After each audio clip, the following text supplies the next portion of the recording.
I want to welcome everybody to the Thursday, July 25th Lovonya members call with Dr. Ann Merkel leading us. I wrote the email and sent it out about a week ago, and I think this was about brain health, so I forget exactly what it was about. I'm just kidding. But we'll dive in. You know, Ann's had a lifetime experience with an aging parent and dementia and Alzheimer's. She's learned an awful lot, and this is all really important to all of us. So and I thank you for your wisdom and expertise that you've gathered on this topic and your willingness to lead us. And the mic is yours. Welcome. All right. Okay. Well, hello, everybody. I see some familiar faces and some new faces that I haven't seen before. So welcome. And when every month I think of, what would be a good topic, what's of interest, what's kind of timely, blah, blah, blah. And this is really a timely one for me because as I'm speaking, I have family members driving from Florida and Ohio toward Georgia to spend a few days, and we're doing a family memorial for my parents. And my father died in 2020 after having, quote, Alzheimer's for 12 years. And I'm pretty sure I know the source of that, and I will share that with you in a little bit. But it is also a topic that's really coming up in the news a lot lately. The topic of dementia, whether it's Parkinson's or Alzheimer's or prion disease, or there are just a lot of different variables there, things that people call dementia. And it's at an all-time high, and people of all ages are starting to come up with symptoms. So I want to share some really good news on the subject, but I want to tell you a little bit about my history with this and some kind of interesting awakenings that I've just had recently as I've been continuing my research on this topic. So first, if you go to a regular doctor, even a neurologist, a lot of people, most of the people in the system are still saying, if you've got dementia, if you're diagnosed with Alzheimer's, you're going to go downhill. That's all there is to it. That they've got drugs that'll slow it down, and that some drugs show a little bit of hope. But basically speaking, they don't give you very much hope if you start noticing cognitive deterioration. And there have been some popular movies out that kind of show the progression. If you haven't experienced it yourself with a loved one, you really don't ever want to do that.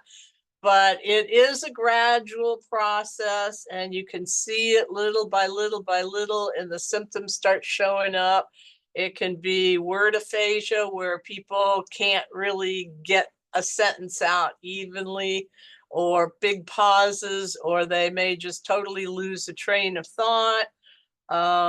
It can be getting lost. It can have the symptom of losing all kinds of things like keys and everything else. So there are just all kinds of ways that symptoms start to show up. And oftentimes the people are really embarrassed. And so they don't admit that they know their cognitive abilities are declining, or they're very scared. And so they don't want to admit it. It can be, you become kind of a pariah in society when your brain doesn't work anymore. But there are so many causes for that, and you can get this so young that we have to start talking about it, and we have to start sharing the news that there is hope and there is a way out of this dark, deep hole. Okay, so my father was an engineer, and we used to tease him about being an elephant because he could remember anything. He remembered all the words to old songs, and he remembered stories and poems, and and he could be the life of the party and entertaining everybody with all this crazy stuff he had in his mind. And he was a real sharp engineer and worked his way up from just being a basic engineer to the president of a big construction firm. And so he was really sharp. He was good with numbers. He was good with being a good provider for the family, et cetera, et cetera. And in his early 80s, he started it to go slowly. He started to just kind of lose his umph, and he'd get a little confused, and occasionally he'd get lost and go to the wrong apartment in the complex where my parents lived. There were rows of villas, and they all looked alike. So if he didn't go into this one but went into the next one, it looked just like the one that was his practically. And so he would go visit his neighbors occasionally, unintendedly. He was driving until he went out to get a haircut one day and drove around for a while, got lost, and then came home with no haircut. And so that's when my mother took his keys away from him. And he really didn't like that. It's like, there's nothing wrong with me, don't take my keys, blah, blah, blah. But she could tell that things were happening. Now, my father had no history of any kind of heart issues. There was no heart issue in the family. And he had high cholesterol. And so they put him on statin drugs in his 70s. And if you are on Dr. Joe Mercola's list and you get his regular articles, just last week or even earlier this week, he had an article out on how the whole protocol for using and putting people on statins is being changed now, because they realize that it really has nothing to do with heart disease. And they've been prescribing it to so many tens of thousands of people that didn't even need to be on it, but maybe had high cholesterol. And so if you would read the small print on that particular pharmaceutical, it would say could cause loss of memory. And I know that's what killed my father. I mean, it just took him down. And there was a short period of time where the doctor said, well, he doesn't have any heart problems. He's in his late 80s now. He's on Alzheimer's drugs that weren't really doing anything. And you might as well take him off the statins because he doesn't need them. But I don't know if it was my mother decided or another doctor decided, oh, no, just leave him on there. That's okay. And so there was a short period of time where there was a little tiny bit of cognition that I think kind of showed up again, but then it disappeared. So they put him back on statins till the very end, and there was really no reason. Now, the interesting thing is, if you get into brain chemistry and brain health, it's cholesterol and fat that runs the brain. So if you are killing the cholesterol and lowering your cholesterol level, no matter what kind of cholesterol it is, you're hurting your brain. And so if anybody ever tries to put you on a statin drug, really make sure that that's something you really want, and do your homework before you get put on one. Okay, because I saw my father go downhill, downhill, downhill. In the last 5 years of his life, he was miserable. And he was in the infirmary at their complex. And it was just so sad to see this man that had just gone downhill so quickly.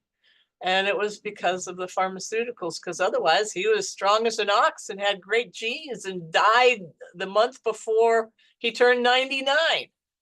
So, he might have been blessed with an earlier death out of this horrible situation if it hadn't been for his great genes. Speaking of genes, I studied genetics for my practice a number of years ago. And in studying the results of the Human Genome Project, which started in '93 and then had the results about 10 years after that. They were amazed to find that the human genome is not as big and extensive as they thought it was. The various genes all have alleles or different forms and different variants to them. But basically, we don't have that many genes. And in fact, I think there's something like 300,000 times more genes or genetic matter in our microbiome in our gut than we have as humans. So, we are bags of bacteria and fungus and little creatures that keep us alive, that regulate our moods and our energy and give us the oomph that we are, more so than just really human genes. But there is a gene that's been tracked down to what they call Alzheimer's, and that's the APOE4 gene.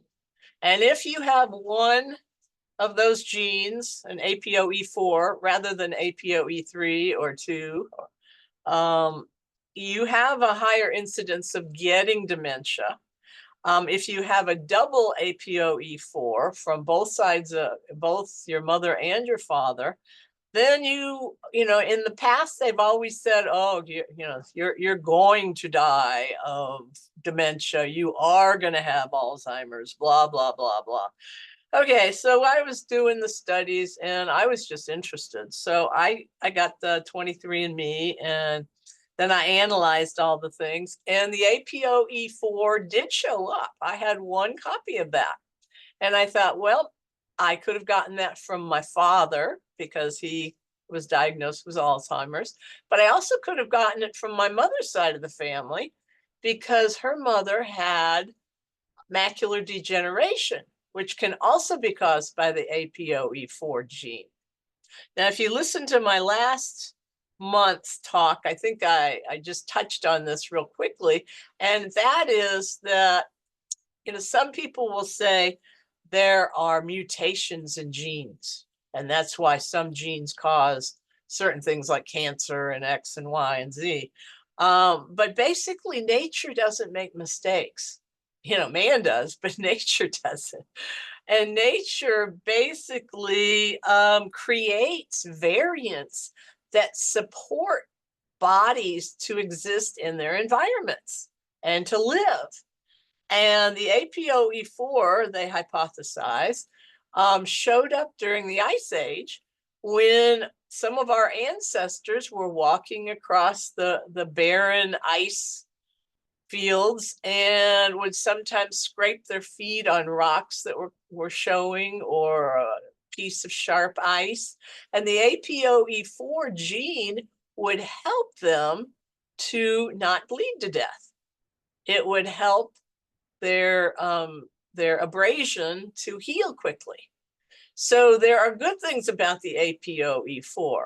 Now, if you do more research into, quote, Alzheimer's, which only has that name because it was named after the guy that was in charge of the study of why are people coming up with this amyloid beta plaque on their brains. The plaque is actually, they're finding out, a result of the body putting up a protection from infection and inflammation in the brain. So the amyloid plaque was put up there by the brain and by the cells as a safety mechanism. Now, it's not real healthy because it can block the synapses.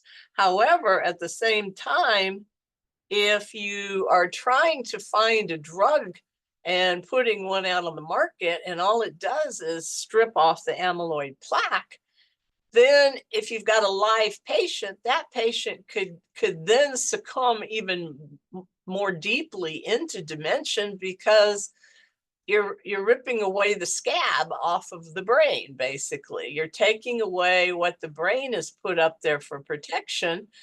And so then the inflammation gets in there and poisons and eats up the brain. So, you've got all these kind of strange things. So Alzheimer's disease is not caused by just the amyloid plaque. It is oftentimes found in people that are labeled Alzheimer's disease patients or victims. But there are a lot of people that have dementia that don't have the amyloid plaque, and then a lot of people that don't have dementia that are totally clear-minded with total cognitive abilities that have the amyloid plaque. So that's where the misnomer is. And there are people that were on the research team with Dr. Alzheimer that said, this hypothesis that Alzheimer's is coming up with is not correct. And that's the reason why. So anyway, so I always go Alzheimer's disease. But in the meantime, back to the APOE4.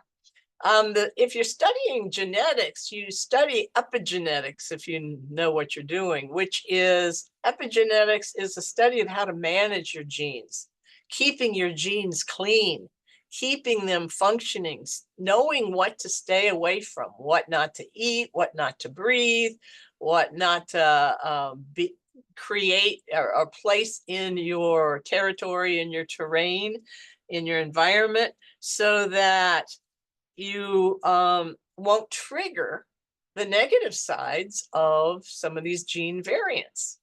And if you do have the APOE4, then it's really a good thing to know that, so you can stay away from some of the things that may cause you to go down the dementia path. So when I found that I had one copy of the APOE4 gene, I went to my sisters and I said, I think you all need to find out what your genes are and check on that. And they go, no, we just don't want to know. And I'm going, but you can help yourself. No, I don't want to know. Okay, whatever. So they don't know, and they could have it, or they don't have to have had it. But if it was coming from both sides of the family, they probably have at least one of them.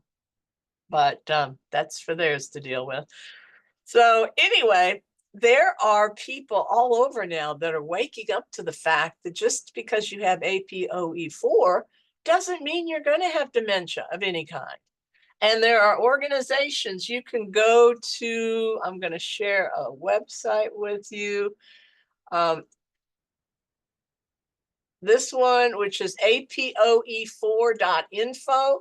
This is where people who find out that they have an APOE4 gene and get totally, oh my gosh, what's going to happen? Oh, I might get dementia. Oh, what do I do? This is where they come together and share information, share research, share protocols, share diets, all kinds of stuff like that. So this is a wonderful resource. Also on Facebook, there are a number of APOE4 websites. There's APO or groups, actually. There's APOE4 gene, APOE4 carriers, APOE4/4, APOE4 and Alzheimer's disease, and APOE4 and you. Those are all Facebook groups. So if you ever do a gene study, or you know that you may have APOE4, or even 3, 3 can get you chronically ill, but 4 is the big no-no, or has been in the past. So the more you know, the more you can keep yourself healthy. Okay, so that's a little bit of information, but you don't need to be scared no matter what your genes tell you. And in fact, 23andMe for a while was not sharing the APOE information with people that would do their gene analysis, because too many people were just going bananas saying, oh, I'm going to die of Alzheimer's, so my life needs to end now while I'm still healthy, or whatever. So you don't have to be scared, because there's light at the end of the tunnel. Now, a number of years ago, I was gifted some stock from my parents, and it was in a pharmaceutical company called Biogen. And that's a big pharmaceutical company. They've divided and they've merged, and a lot of names are kind of under their umbrella now, but they were doing really well, and they were focusing on MS and dementia and Alzheimer's drugs. And so there was a time when I thought, I'm not into pharmaceuticals, so I should probably get rid of this. So I cashed it out. But at that time, they were doing a human study, and it was looking pretty good. The animal studies had all shown promise that it was lowering and backtracking Alzheimer's. So they did a big human study, and it went on for several years. And then the results came out. And as a stockholder, I was reading the results, and the results were not good. There were a lot of nasty side effects to this drug, and I can't tell you the name of it. I just don't know what it was. But it was not doing that much good, but it was doing a lot of harm. And so they took it off the market. So then right after COVID, I heard that they went ahead and released it to the public as a viable Alzheimer's drug, even though they had taken it off the market and they knew that it was bad and they knew that the side effects greatly outweighed any benefits.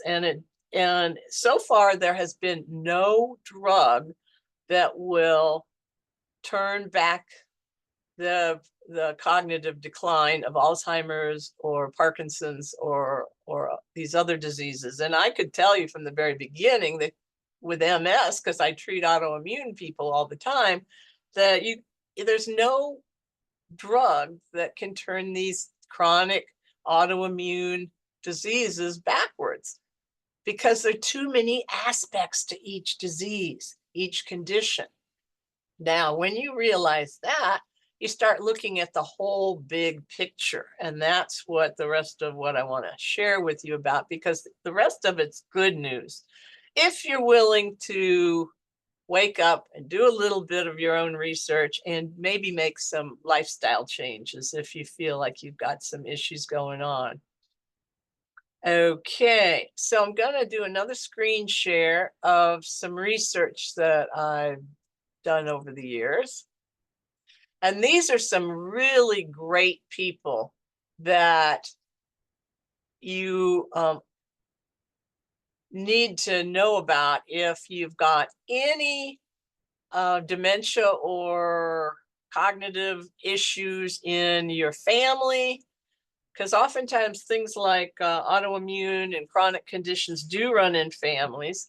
But I want to share with you kind of the progress through here. So David Perlmutter is a doctor that's been doing brain research for many years. And his son is grown up now, and he is a doctor. And I have 3 of his books. And I'll show these to you when I stop screen sharing in just a minute.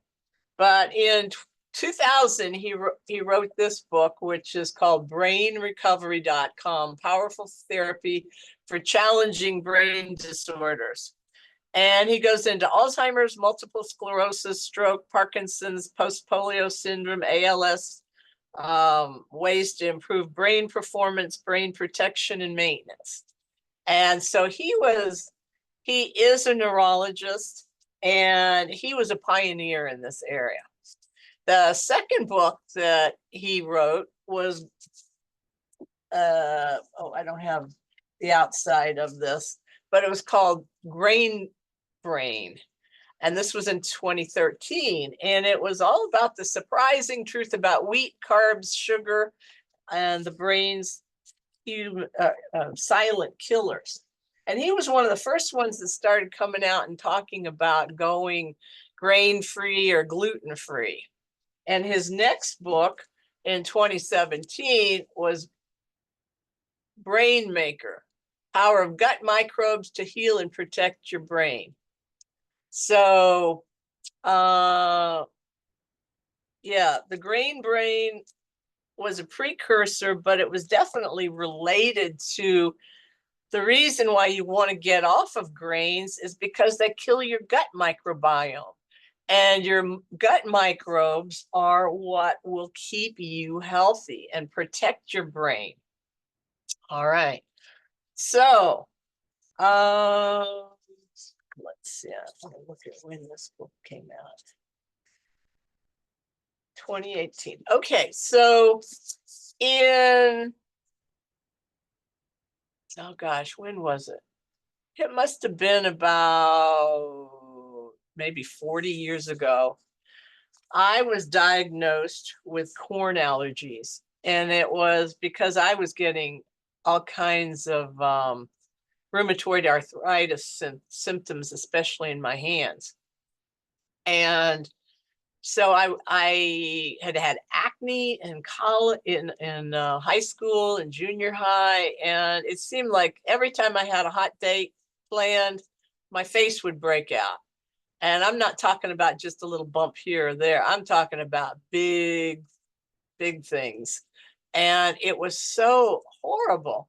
But over the years, I finally figured out and I was finally diagnosed with a corn allergy. And it was an allergy to the mold that forms on corn.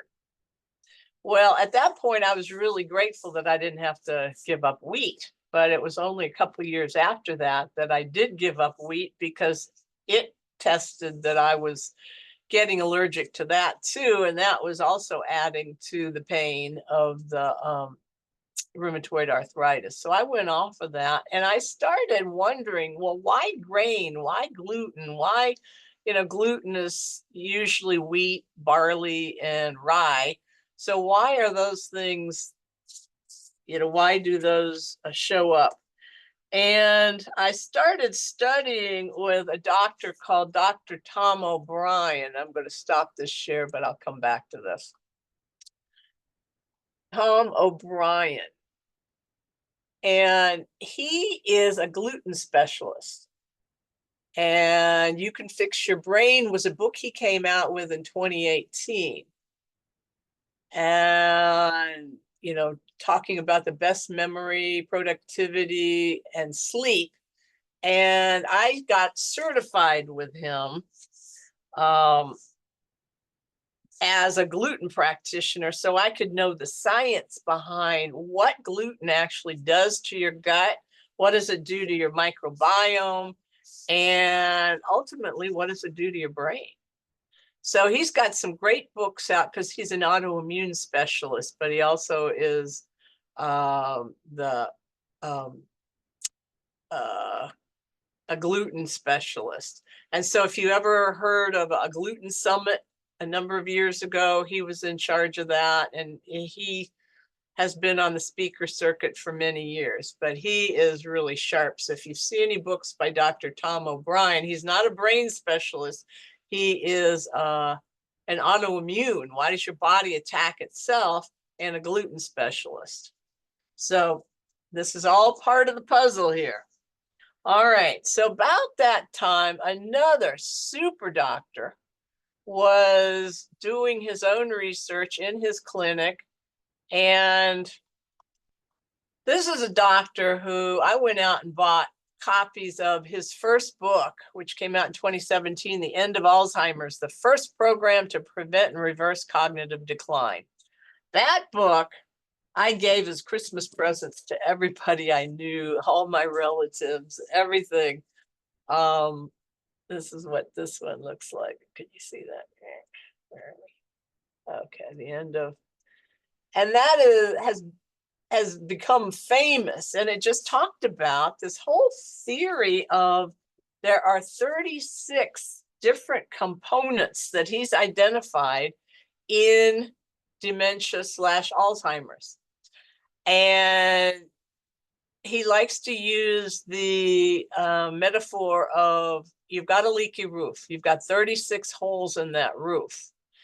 Identify what those 36 holes are. Identify which ones you need to focus on. And you don't have to patch all 36 of the holes. If you patch the main big holes, then you don't have a leaky roof anymore.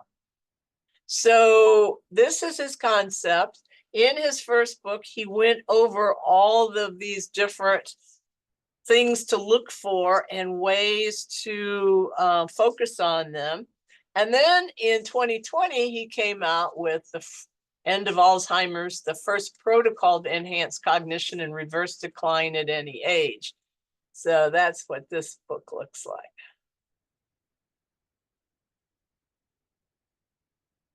Okay.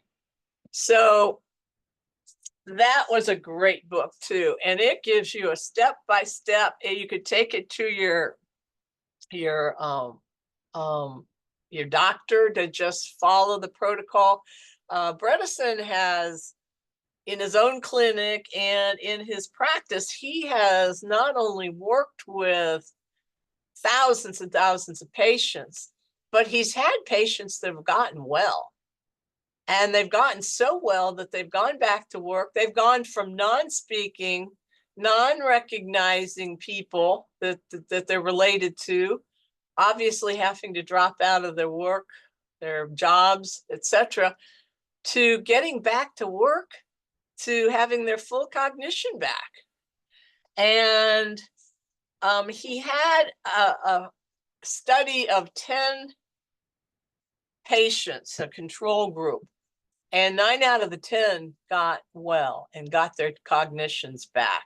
And so then he started writing this book. That's the one that came out in 21, The First Survivors of Alzheimer's, How Patients Recovered, Life and Hope.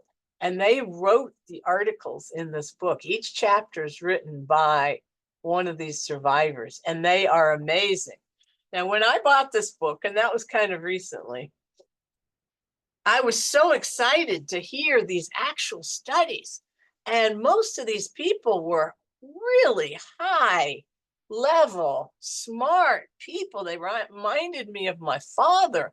They were people that, had PhDs, doctors, psychiatrists, people that owned and ran big businesses.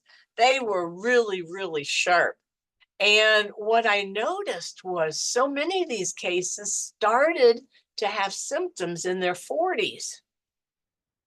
And then that really brought it home for me, because it was in my late 30s, early 40s, when I first noticed that I had really bad autoimmune disorder, and I lost a whole year of my life. And one of the big symptoms was I lost my memory. I mean, I not only had no energy, but I lost my memory. I couldn't remember anything. I couldn't work. I just laid around in bed, but I couldn't sleep because I was in pain. So there were a lot of cases like that in this book. And I thought, oh my gosh, if I hadn't gotten myself well, and it wasn't anything that an MD did for me, it was what some real special chiropractors put together as a protocol for me, using homeopathics and herbs and energy medicine. And that got me well with it, and a major change in diet. And in 2 months, I was a whole different person. And I was back. And some of the stories in this book are as dramatic as that. But some of the people have gone way beyond their 30s or 40s. I was lucky. I was married to a chiropractor, and he got his friends working on me. And so that's the only reason I'm here talking to you now. But what amazed me reading this book more recently was I was that close to having dementia that early in my life. And I realize now that it was, I've told you the story before, it was an overgrowth of candida, the fungus that is in your gut naturally. But when it takes over, it starts killing the other gut microbiome. Also, I was eating just the standard American diet, better than usual, because I was married to a health practitioner, and we had a really clean diet. But we were also eating we were eating ice cream for dessert after dinner at night, and ice cream is a horrible collision of food combining and proteins with sugars, and just it's a train wreck. And if you got high cholesterol, it will really amp that up too. So I'm glad that I don't go to the doctors very much, because they might have tried to put me on a statin drug back then if I didn't know better, even back in my 40s, because I had high cholesterol. I changed my diet and my cholesterol went down, but it's all healthy cholesterol and I'm not doing anything to block it. Okay, so, it was like, thank you, God, or, protectors, because I could have gone down that path. But the stories, if you do nothing more than just read this book, it gives you a lot of the pointers. It tells what some of these people did for themselves. It lists dietary protocols. It's got lots of resources, and that would be a good thing to get into if you know anybody that is starting to lose their cognitive abilities. That is a really good book. Okay, so let's go a little bit beyond that. I still have a little bit more on that sheet to share with you. So, while Bredesen was doing his work with his test groups, he was also training doctors, all kinds of practitioners, in how to carry out his protocol. So there are neurologists out there, and there are NDs, naturopathic doctors, and some MDs that know of his protocol and have been trained in that protocol already. They are very valuable. And one of the people that, when I called Bredesen years ago when Daddy was still alive, he was going to refer me to Heather Sanderson, who he was mentoring, who was in his program, because she was already starting things. And she now has her own live-in like retirement home, but just for people that have been diagnosed with Alzheimer's. And she puts them on the protocol until they're able to go back home and resume their lives. And so that's what she does, in addition to also treating people and sharing the information on the protocol. And she just came out with her new book, which is Reversing Alzheimer's, the new toolkit to improve cognition and protect brain health. So, and she has an elephant on the front of her book because elephants never forget. And that reminded me a lot of my father. So that is a great book. It goes through a lot of things. She has her own cases in there of people that she's worked with that have reversed. And she talks about exactly, where they were when she met them, how long the path they were. And she talks about, she and Bredesen both talk about how when you catch it earlier, obviously, when you catch anything earlier, you can treat it better and faster, because it takes years and years for this cognitive decline to actually happen. And the when you have cognitive decline or any kind of autoimmune, I have a lot of people that get really, I want to heal. Well, it may have come on over the last 20, 30, or 40 years. So it's not it started yesterday and you caught a bug and today we're going to heal you. No, that's never going to happen, because you've got so many different layers. Now, the bottom line is, when you have cognitive issues, it's usually because you've got inflammation and it's crossed the blood-brain barrier, and it's in your brain and it's inflaming your brain. And when you've got an inflamed brain, you start losing your cognitive ability. So most people eating a regular diet, a regular standard American diet, have inflammation. If you're still on grains, you've got inflammation. You've got all kinds of issues here. So this brings up something else, and I don't want to get into political anything. We've had a big past week where we've had a shot ex-president and a present president saying one day he's he's not going to step down, and the next day he steps down, after a week disappearing, saying he's got COVID, he tweets on X that he's stepping down. So the question is, and I had noticed it because I know what to look for with cognitive decline. I watched my father, and over the years, and it doesn't matter whether you're Democratic or Republican, I was noticing some of the same mannerisms that my father had, President Biden had.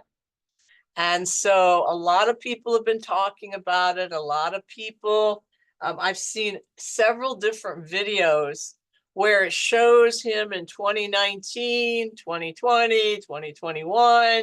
Then it shows him taking his first vaccine or his first COVID shot. And then it shows him taking his second one. And he's had 6 shots up to now. And there is research that Peter McCullough has spoken of on this subject.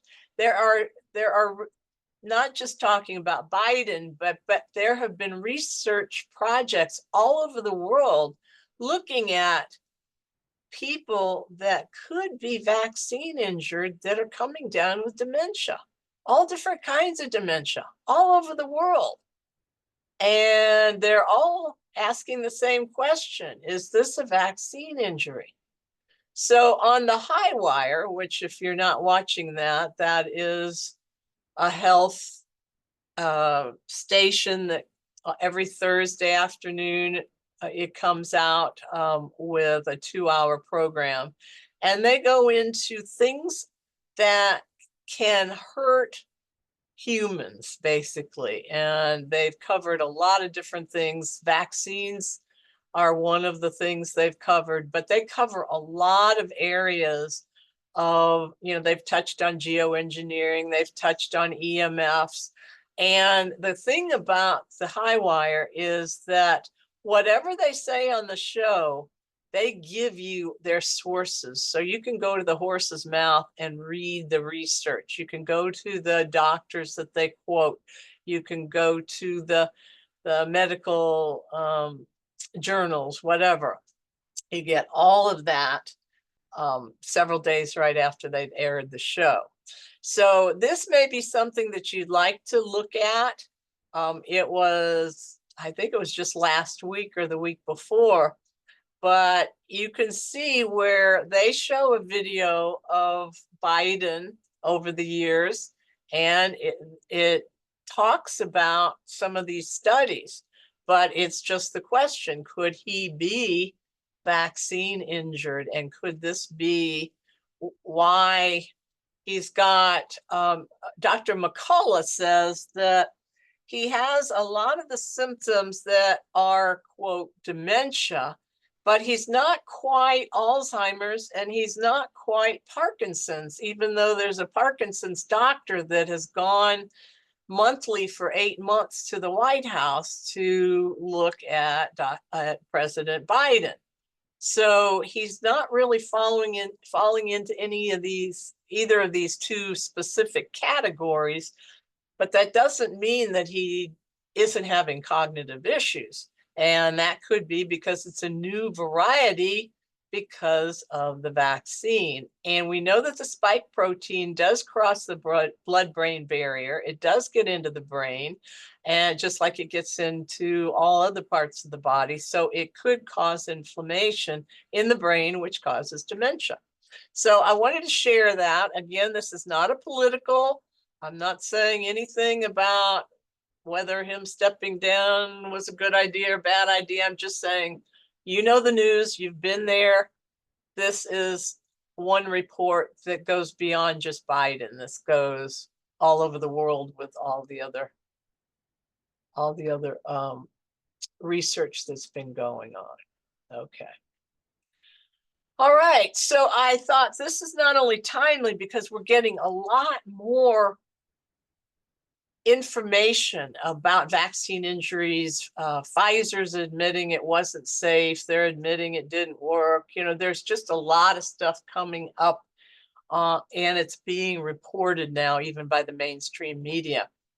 So it's something that we can't ignore, no matter what your thoughts on the subject, no matter whether you had the shots or not, because there are ways to backtrack if you've been shed on or if you had a shot and you have any negative side effects.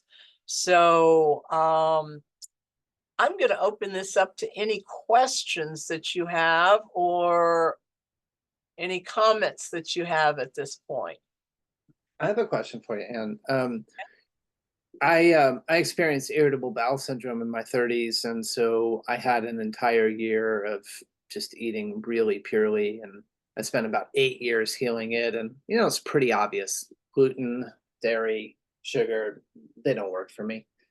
But I had a full recovery. I consider a full recovery like I went all the way to eating a pepperoni pizza and drinking a six-pack of beer, right? So, and was able to digest that. Yeah. So, that was my marker for being I back. wouldn't do that, but Yeah. Well, I mean, it was, after 8 years of suffering, yeah, that was, an important thing for me. So right. now here I am in my 50s, and I don't have gluten in the house typically. And, I still buy an occasional bag of organic corn chips from Costco, or I had an ice cream sandwich this week because a guest in from out of town is the best ice cream sandwich. And I wasn't going to get one. And then I was pulling them out of the cooler and handing them to them. And I took one for myself. Uh-huh. Um, can you speak at all about whether you think those, small amounts of inclusion in the diet have a profound impact, or whether one can get away with that? And I know it's a tough question because you can't know anything No, it's about. not a tough question. I got a great story for you. Okay, great. Okay, so when I was going through this gluten training, I that was a question. Can you cheat? Can you cheat? I'm going to a birthday party. I want to try a piece of cake. But there was I guess it was Dr. Tom O'Brien. He had a patient, and no, he was telling the story. Okay, so there were two doctors involved. There was a regular autoimmune doctor that had taken this woman off of gluten, and she started getting better, but she had celiac disease, and she was just really, really sick and having all kinds of symptoms. So every month she'd come back and she was getting better and better and better. But after about a year, she still had symptoms. And I said, "But you've been off of gluten all this time. Why are you still showing symptoms? That's not normal." And so, oh, and Dr. Tom O'Brien got into this whole thing because he had an aunt who had never drunk a drop of alcohol in her life and had a clean diet, and she died of cirrhosis of the liver. And he wanted to know why. Well, it was because she had gluten sensitivity. Okay, so this woman comes back to her doctor and says, "Doctor, I still have these symptoms and I don't know why, because I'm not eating gluten."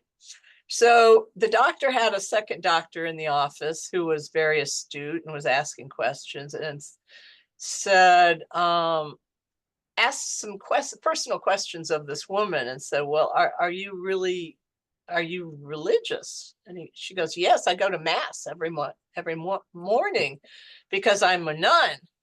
And he goes, "Okay, so do you receive communion?" She goes, "Well, yes." And that was kind of the beginning of when they started coming out with gluten-free hosts for communion in the Catholic Church.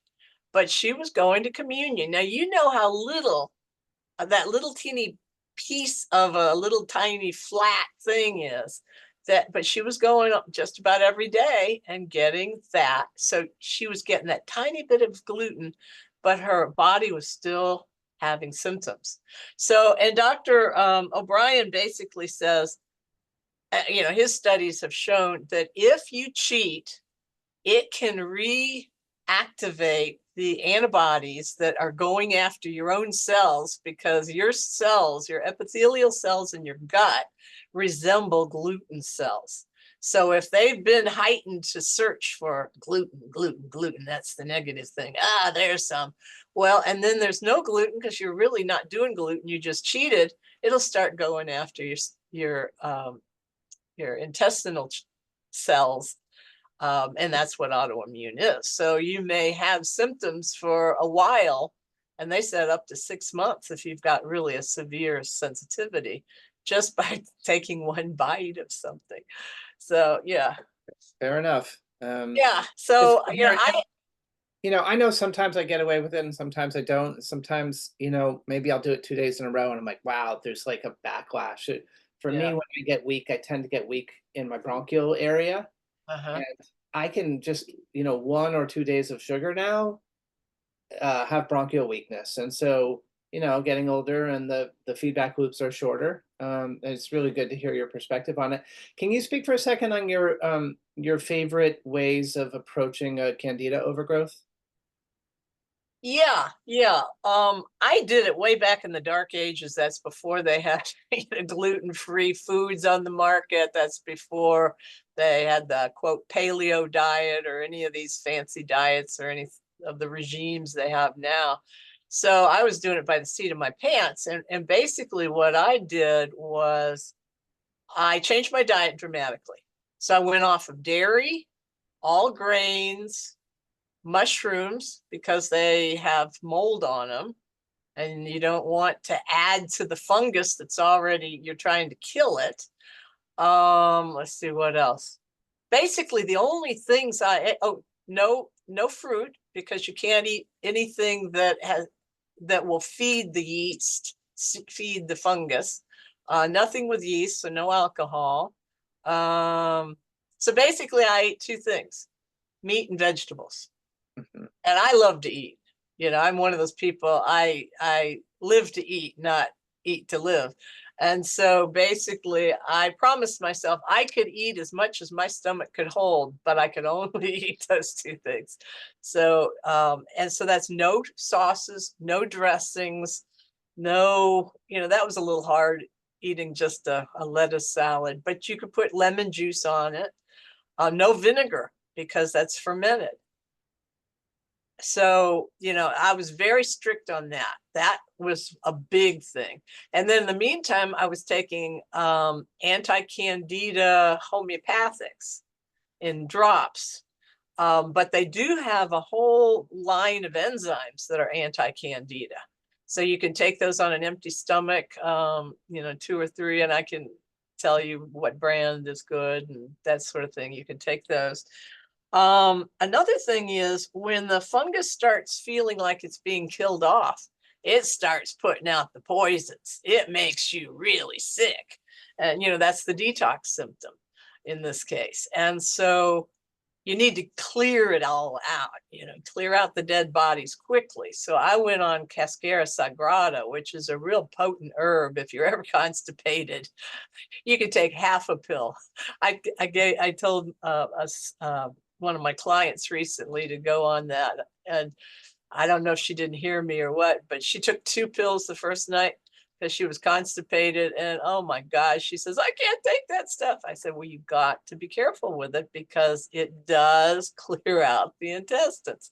So, but you want to get rid of these dying candida bodies because they are poisonous. They will get you sick. And drink lots of good water. Make sure it is good water. And that's what, in 2 months, I was a whole different person. And I'd lost 20 pounds. I got my hair stopped falling out. My brain came back. My body was great. I had my energy and I went back to work. So, yeah. Yeah, that's amazing. I've been I would say 90% aligned on this candida stuff for 6 months. And one particular thing I can add, I think I've had it my whole life. Like I don't know if I got it in my first year or in utero, or I literally think I've had it forever. Well, And we all have candida. I mean, it's natural to have it. It's just, it has to be in balance with the other gut microbiome. yeah, and sometimes when I go at it too viciously, like I did a 15-day cleanse, or I take an herb that says, take 1 or 2 and I take 4, and that can create a lot of looseness. But I noticed there's like a behavioral component to it. Like it really, when I just get at them day after day after day after day, my mood starts just really getting crushed, and I feel like it's a response from them. But anyway, I hear some some weaknesses in what I'm doing, and I know that the meat and vegetables, but like the purity of which you described that was really helpful. And yeah, I'm just gonna keep amping my game and doing better at it because I'd love to get through this in 2 months instead of be kind of getting through it in 6 or a year. Yeah. Um, One of the things I would say related to that is your gut microbiome rules your mood. Mhm. And while you're doing that protocol, you need to be taking probiotics. I You am. need to be flooding the environment with lots of different kinds of other good bugs because the candida has crushed them and pushed them out and eaten them and killed them. So make sure you're doing that, and that should help. Yep. That is definitely part of the program. Thank you. I appreciate you addressing those 2 questions. Does anybody else have any comments or questions? Yeah, go Say, ahead. yeah. Um, I read someplace in the information world that the glyphosate can be Glyphosate. Yeah. tricks in the gluten issue. Oftentimes, they're taking in reacting to the glyphosates that are spread everywhere, it seems. Have you heard anything about that? First of all, it's glyphosate. Yeah, Yeah. And glyphosate is Roundup. yeah. And wheat is not a Roundup ready crop. So it's not genetically modified with glyphosate in it like corn and soybeans are. But it is sprayed when they harvest non-organic wheat now. They spray it with glyphosate so that the stalks and the grain dry more quickly, and they can get the little grain what the grains off of the stalk more easily. They can shake it and it all falls off. So yes, there's glyphosate, and it's a pesticide. It's an herbicide. So it will kill bacteria, but it'll also kill your gut flora. And if it's been sprayed on there, you've got other things sprayed. So, when you put the poisons that are supposed to kill bugs and weeds into your body, it kills your gut flora. So, This is why we don't have that many products at Lovonya or even the Wellness Enterprise, but it's why we carry Ion Biome from Dr. Zach Bush, is because we know that helps with glyphosate. And I know there's supposed to be a discounted version in the Lovonya Buyers Club.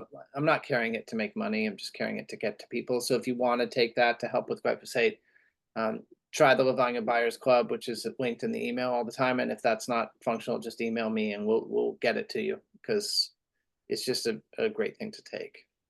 okay. And there was some recent research that I've run across, and I can't tell you the source off the top of my head, but where they stressed how important structured water is if you're fighting off dementia. That it's just such a big component, and it's so helpful to be using structured water. So we know all about that through the Wellness Enterprise. For sure. We're thankful the Aqua Energizers and Cosmic Towers together we're gathering more and more feedback that that they work really well together and that they really make a difference in people's lives. This is where we get the negative ions and the healthy living water and those messages we're supposed to get from water. It matters. It matters a lot. Mm-hmm. So Yeah. anybody else have questions? Well, Anne, you've done it again. You brought an amazing call to us. Thank you so much for the depth of your research and your willingness to lead us. We really appreciate you. There is a new movie that's getting ready to be released, and I'm sure some of you have come across it. But it is online for free right now, and it's called something like Eating Healthy for Tomorrow. And it talks about the quote climate issues that we're having. And it traces it back to animal farming, big, business, corporate farming, whether it's fish farming in the oceans to just devastating the rainforests to make room, not just to herd cattle and to have these feedlots, but to grow the soy and the corn to feed these creatures all over the world. And the Amazon forest is being cut down. This is part of the story here, because we're all going to experience this, what I think it's the 6th major extinction experience on planet Earth if the water all dries up. And the water's getting poisoned by factory farming.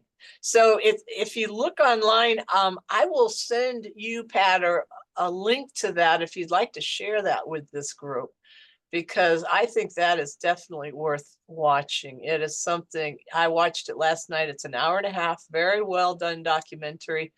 And it was very depressing to see just how badly we are treating the planet. But they compared CO2 with something that's much more dangerous than that to the planet, and that's methane, and then mercury poisoning. And those both come out of the factory farming. So it's just more information to keep ourselves healthy, because it all comes back to making us, as good as we can be or as poisoned as we can be. Yeah, So, finding good local sources of meat is really important. I actually, for 2 years, have been talking about eating deer, and I had a lot of conflict about all that. I've never shot anything in my life, and I bought a crossbow, and it's still in the box. Every intention of shooting a deer and eating it, and I didn't have to get it out of the box. Like, somebody came to me through a connection on Maui, and this guy is hired to clear deer off of farmland, and he puts out a call at 2 a.m. and says, "Okay, come get him." And I actually prepared a deer by myself 2 weeks ago for the first time, and I'm intending to continue. Um, and so whether you have the capacity to find that in your local community, which would there's a lot of deer everywhere, or befriend a rancher who grows grass-fed, grass-finished beef, or whatever your choice of healthy meat is. I like that a lot better than going to the store and Yeah. purchasing something that might be part of that factory farming. Yeah, you really need to know your food sources.